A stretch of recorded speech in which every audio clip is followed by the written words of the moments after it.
తెలంగాణలో మరో ఉప ఎన్నిక రానుందా? కాంగ్రెస్ శిబిరంలో ఇప్పుడు ఈ విషయం పైన పెద్ద ఎత్తున చర్చ జరుగుతోంది. జూబ్లీహిల్స్లో గెలుపుతో పార్టీలో జోష్ పెరిగింది.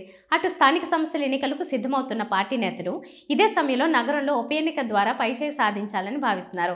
దీని ద్వారా గ్రేటర్ ఎన్నికలకు బీఆర్ఎస్ను ఆత్మరక్షణలోకి నెట్టాలనేది అసలు టార్గెట్గా కనిపిస్తోంది. దీంతో మరో ఉప ఎన్నిక పైన మంత్రాంగం చేస్తున్న నేతలు అధికారికంగా నిర్ణయం వెల్లడించనున్నారు. తెలంగాణలో హైదరాబాద్ కేంద్రంగా మరో ఉప ఎన్నిక దిశగా పావులు కదుపుతున్నారు. కాంగ్రెస్కు జూబ్లీహిల్స్లో గెలుపుతో జోష్ పెరిగింది. ఈ నెల 17న జరిగే మంత్రివర్గ భేటీలో స్థానిక సంస్థల ఎన్నికల నిర్వహణపైన నిర్ణయం తీసుకోనున్నారు. ఇక త్వరలో జరిగే గ్రేటర్ హైదరాబాద్ ఎన్నికల్లో గెలిపే లక్ష్యంగా రేవంత్ వ్యూహాలు అమలు చేస్తున్నారు. అందులో భాగంగా గ్రేటర్ పరిధిలో మరో ఉప ఎన్నిక పైన చర్చ మొదలైంది.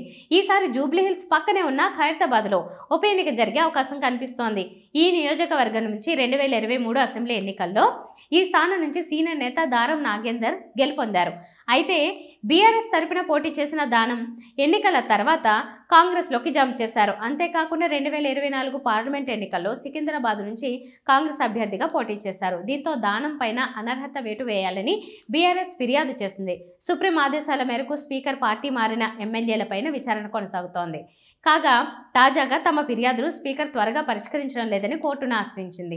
అయితే ఫిర్యాదులు ఎదుర్కొంటున్న వారిలో ఖైరతాబాద్ ఎమ్మెల్యే దానం నాగేందర్కు వ్యతిరేకంగా బలమైన సాక్ష్యాలు ఉన్నాయని అంటున్నారు. ఆయన కాంగ్రెస్ అభ్యర్థిగా పోటీ చేసి ఎన్నికల నిబంధనలను అతిక్రమించారని బీఆర్ఎస్ వాదిస్తోంది. ఈ విషయంలో ఆయన తప్పించుకునే పరిస్థితి కూడా లేకపోవడంతో అనర్హత వేటుపడే అవకాశాలు ఉన్నాయని ప్రచారం జరుగుతోంది. అయితే అనర్హతకు ముందే దానం తన ఎమ్మెల్యే పదవికి రాజీనామా చేస్తారన్న ప్రచారం కాంగ్రెస్ నేతల్లోనే మొదలైంది.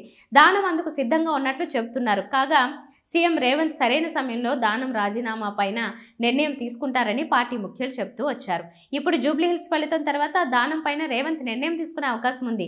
దీని ద్వారా ఖైరతాబాద్లోనూ తమ బలం నిరూపించి గ్రేటర్ హైదరాబాద్లో బీఆర్ఎస్ పైన వ్యూహాత్మకంగా పైచేయి సాధించాలనేది రేవంత్ లక్ష్యంగా ఉంది. అయితే జూబ్లీహిల్స్ ఫలితం తర్వాత బీఆర్ఎస్ దానం పైన చర్యల కోసం ఇప్పటి వరకు చేసిన విధంగానే ఒత్తిడి చేస్తుందా లేక వేచి చూస్తుందా అనేది తేలాల్సి ఉంది. బీఆర్ఎస్ మరోసారి ముందుకు వస్తే ఇక దూకుడుగానే వెళ్లాలని రేవంత్ భావిస్తున్నారు. ఈ వ్యవహారం పైన వచ్చే వారం కీలక పరిణామాలు చోటు చేసుకునే అవకాశం కనిపిస్తోంది.